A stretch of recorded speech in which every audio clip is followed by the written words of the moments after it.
आज जिस वैकेंसी के बारे में बात करने वाले हैं वो CSIR की तरफ से आई हुई है, central electronics engineering research institute Pilani में है। अब CSIR पिलानी का जो ये नोटिफिकेशन आउट हुआ है, इसके लिए इंडियन सिटीज़न अप्लाई कर सकते हैं। आप इंडिया के सिटीज़न हैं, आपने ITI किया हुआ है। अगर आपने ITI नहीं भी किया है तब भी यहाँ पे और भी ऑल्टरनेटिव्स हैं, तो वीडियो को एंड तक देखिएगा कंप्लीट इन्फॉर्मेशन के लिए। एंड कोई भी डाउट है क्वालिफिकेशन रिलेटेड आप हमें कमेंट कर सकते हैं। तो आइए स्टार्ट करते हैं। सबसे पहले मैं आपको एप्लीकेशन डेट के बारे में बता देती हूँ। इसकी एप्लीकेशन 23 फरवरी से स्टार्ट होगा, 28 मार्च तक आप फॉर्म फिल कर सकते हैं। तो अभी आपके पास टाइम है ये डिसाइड करने के लिए कि आपको ये फॉर्म फिल करना है या नहीं, ठीक है। अब CSIR प्लानिंग की तरफ से ये जो नोटिफिकेशन आउट हुआ है, टोटल 28 पोस्ट के लिए ये वैकेंसी आई है। टेक्नीशियन पोस्ट में आपको अलग अलग स्पेशलाइजेशन मिल जाएगा, जैसे कि आप यहाँ पे देख सकते हैं। टेक्नीशियन इलेक्ट्रीशियन के लिए आप अप्लाई कर सकते हैं, जिसमें आपका जो क्वालिफिकेशन होगा वो इलेक्ट्रीशियन में ही होना चाहिए। इसी तरीके से इलेक्ट्रॉनिक्स मैकेनिक में होना चाहिए। COPA में टेक्नीशियन पोस्ट के लिए अप्लाई कर सकते हैं। टोटल 3 पोस्ट है इसमें। Mechanic refrigeration and air conditioning में टोटल 4 पोस्ट है। वेल्डर के लिए यहाँ पे 2 पोस्ट है, ठीक है। सो सभी का क्वालिफिकेशन सेम रहेगा, बस स्पेशलाइजेशन का फ़र्क है। तो यहाँ पे 28 टोटल पोस्ट है। अगर इसकी सैलरी की बात करें तो पे लेवल 2 है, दैट मीन्स आपकी जो बेसिक पे रहेगी वो 19,900 रुपीज़ से स्टार्टिंग है। यहाँ पे अगर फर्स्ट मंथ की सैलरी की बात करें तो 27,248 रुपये अप्रॉक्सीमेटली आपकी रहेगी। सो स्टार्टिंग से आपको इतना मिलना शुरू हो जाएगा, जिसमें कुछ अलाउंसेस ऐड हुए हैं। बाकी आपकी बेसिक पे रहेगी 19,900। सो अपर एज लिमिट रहेगी यहाँ पे 28 साल, और यहाँ पे 1 मार्च 2024 के अकॉर्डिंग चेक कर सकते हैं। उसके बाद यहाँ पे हम बात करते हैं सबसे इम्पॉर्टेंट चीज़, क्वालिफ़िकेशन क्या है, कौन अप्लाई कर सकता है। सो इंडिया का हर इंडियन सिटीज़न अप्लाई कर सकता है। आप किसी भी स्टेट, सिटी, टाउन से बिलोंग करते हैं, बस आपको एजुकेशन क्वालिफ़िकेशन फुलफ़िल करनी है, जिसके लिए यहाँ पे मैं आपको बता देती हूँ। सो बेसिकली टेक्नीशियन पोस्ट के लिए वो स्टूडेंट अप्लाई कर सकते हैं जिन्होंने 10th पास किया हुआ है। 10th में मिनिमम 55% है। इसके साथ साथ आपने ITI किया है, आपके पास ITI सर्टिफिकेट है, या फिर आपके पास नेशनल या स्टेट ट्रेड सर्टिफिकेट है इलेक्ट्रीशियन में, उस कंडीशन में आप यहाँ पे अप्लाई कर सकते हैं। फिर भी अगर आपके पास ITI नहीं है, आपने 10th तो किया है, ठीक है, 10th के बाद आपने ITI नहीं किया है, आपके पास वर्क एक्सपीरियंस है 3 साल का इलेक्ट्रीशियन में ही, तो भी आप यहाँ पे अप्लाई कर सकते हैं। एंड वो जो वर्क एक्सपीरियंस है वो कहीं भी हो सकता है। आपने किसी भी स्टेट, यूनिटरी या किसी भी गवर्नमेंट के अंडर आपने वर्क किया है। इसके अलावा अप्रेंटिस ट्रेनिंग आपके पास 2 साल का है 10th के बाद, तब भी आप अप्लाई कर सकते हो। तो 3 कंडीशन है अप्लाई करने के लिए टेक्नीशियन पोस्ट के लिए, या तो आपके पास ITI हो 10th के बाद, या 2 साल का अप्रेंटिस आपने किया है, या 3 साल का आपके पास वर्क एक्सपीरियंस है इन द रिस्पेक्टिव फील्ड, ठीक है। देन टेक्नीशियन इलेक्ट्रॉनिक्स मैकेनिक के लिए जो क्वालिफिकेशन है वो भी सिमिलर ही है, बस आपका स्पेशलाइजेशन चेंज हो जाएगा। ITI आपने किया है इलेक्ट्रॉनिक मैकेनिक में, तब आप इस पोस्ट के लिए अप्लाई करेंगे।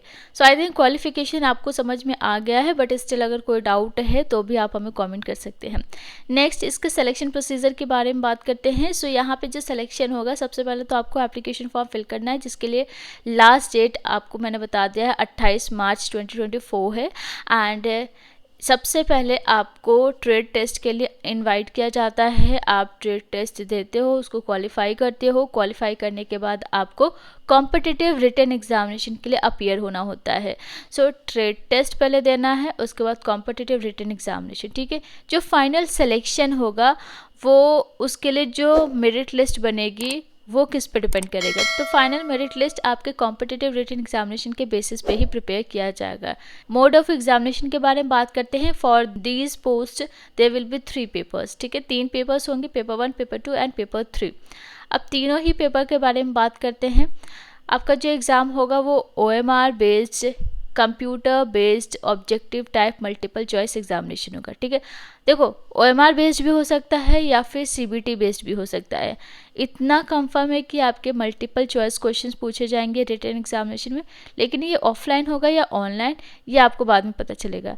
Question paper Hindi and English दोनों मीडियम में होगा, एक्सेप्ट इंग्लिश पेपर। जो इंग्लिश लैंग्वेज का पेपर होगा वो तो इंग्लिश में ही होगा। बाकी स्टैंडर्ड ऑफ एग्जामिनेशन क्या है, तो ये 10th plus ITI and 12th standard का आपका ये एग्जामिनेशन होगा। टोटल 150 क्वेश्चंस होंगे, आपको 2 घंटे 30 मिनट दिए जाएंगे, 2.5 घंटे आपको पेपर के लिए मिलेगा। सो पेपर 1 की बात करते हैं, ये आपका 1 घंटे का होगा, ठीक है। इस पेपर में आपका मेंटल एबिलिटी टेस्ट होगा जिसमें 50 क्वेश्चंस होंगे एंड 100 मार्क्स का ये पेपर होगा जिसमें एक क्वेश्चन 2 मार्क्स के होंगे, ठीक है। यहाँ कोई नेगेटिव मार्किंग नहीं है। अब अगर आप ये सोचो कि मेंटल एबिलिटी टेस्ट में क्या पूछा जाएगा, तो देखो इसमें आपके general intelligence, quantitative aptitude, reasoning, problem solving, situational judgement types के क्वेश्चंस होंगे, ठीक है। इन सभी को यहाँ पे इंक्लूड किया जाएगा मेंटल एबिलिटी टेस्ट में। पेपर 2 की बात करते हैं जो कि 30 मिनट्स का ही होगा। इसमें general awareness and English language से क्वेश्चंस होंगे, दोनों से ही 25 क्वेश्चंस पूछे जाएंगे। हर एक क्वेश्चन 3 मार्क्स कैरी करेगा, दैट मीन्स 25 क्वेश्चन जो जनरल अवेयरनेस से पूछे जाएंगे वो टोटल 75 मार्क्स का होगा और इंग्लिश भी 75 मार्क्स का होगा। यहाँ पे 1 मार्क आपकी नेगेटिव मार्किंग रहेगी। सो पेपर 1 में आपका कोई नेगेटिव मार्किंग नहीं था, 50 क्वेश्चंस थे 100 मार्क्स के। पेपर 2 में आपका 25 क्वेश्चन होगा 75 मार्क्स का, जिसमें एक आपका नेगेटिव मार्किंग रहेगा। पेपर 3 की बात करते हैं तो ये आपका 1 घंटे का होगा। इसमें कंसर्न सब्जेक्ट से क्वेश्चंस होंगे, दैट मीन्स जिस पे स्पेशलाइजेशन के लिए लाइक जिस भी पर्टिकुलर पोस्ट के लिए आप अप्लाई करना चाहते हैं, अगर टेक्नीशियन 1 इलेक्ट्रॉनिक्स के लिए अप्लाई करते हैं तो इलेक्ट्रॉनिक्स से रिलेटेड क्वेश्चंस होंगे, मैकेनिक के लिए अप्लाई करें तो मैकेनिक रिलेटेड क्वेश्चन होंगे, ठीक है। तो कंसर्न सब्जेक्ट से यहाँ पे क्वेश्चन होंगे टोटल 50 एंड 150 मार्क्स का आपका ये पेपर होगा। इसका मतलब एक क्वेश्चन आपका 3 मार्क्स का होगा और यहाँ पे भी आपकी 1 मार्क नेगेटिव मार्किंग रहेगी। So I think paper 1, paper 2 and paper 3 बहुत क्लियरली समझ में आ गया है। देन पोस्टिंग की बात करें तो आपकी जो पोस्टिंग होगी वो CSIR CEERI at Pilani, Jaipur या चेन्नई में हो सकता है। अदरवाइज इंडिया के किसी भी सेक्शन या डिवीज़न या किसी भी प्लेस में पोस्टिंग हो सकती है। एंड इसके बाद यहाँ पे अप्लाई कैसे करना है, अप्लाई करने का लिंक और इस PDF का लिंक डिस्क्रिप्शन बॉक्स में आपको मिल जाएगा, एक ही वेबसाइट पे जहाँ से आप ये PDF डाउनलोड भी कर सकते हैं। इसके बाद यहाँ पे 100 रुपीज़ एप्लीकेशन फ़ी रहेगी। अगर इन केस आप मल्टीपल पोस्ट के लिए अप्लाई करना चाहते हैं तो आपको मोर देन 1 पोस्ट के लिए सेपरेट फॉर्म फिल करना होगा, सेपरेट एप्लीकेशन फ़ी पे करनी होगी, ठीक है। इसके बाद जितने भी इंपॉर्टेंट डॉक्यूमेंट्स है वो आप यहाँ पे देख सकते हैं। ये सारे डॉक्यूमेंट्स आपके पास एक सिंगल PDF में होना चाहिए, ठीक है, जो कि 15 MB से ज़्यादा ना हो जिसकी साइज़, और एक ही PDF में आपके ये सारे डॉक्यूमेंट्स आने चाहिए। तो ऐसे आपको अरेंज कर लेना है, बाकी कोई भी हार्ड कॉपी आपको सेंड नहीं करना है, सारी चीज़ें ऑनलाइन होगी, ऑनलाइन फॉर्म फिल करना है, सारे डॉक्यूमेंट्स ऑनलाइन ही अपलोड होंगे। और कोई डाउट हो आपको इस वैकेंसी से रिलेटेड आप हमें कमेंट कर सकते हैं। एंड ऐसे और भी वीडियोस इस चैनल पे रेगुलर बेसिस पे अपलोड होती है। अगर आप ऐसे वैकेंसीज़ में इंटरेस्टेड हो तो आप हमारे चैनल के साथ जुड़े रह सकते हैं। तो बहुत जल्द मिलते हैं और भी डिफरेंट वैकेंसीज़ के साथ, तब तक के लिए thank you so much and take care.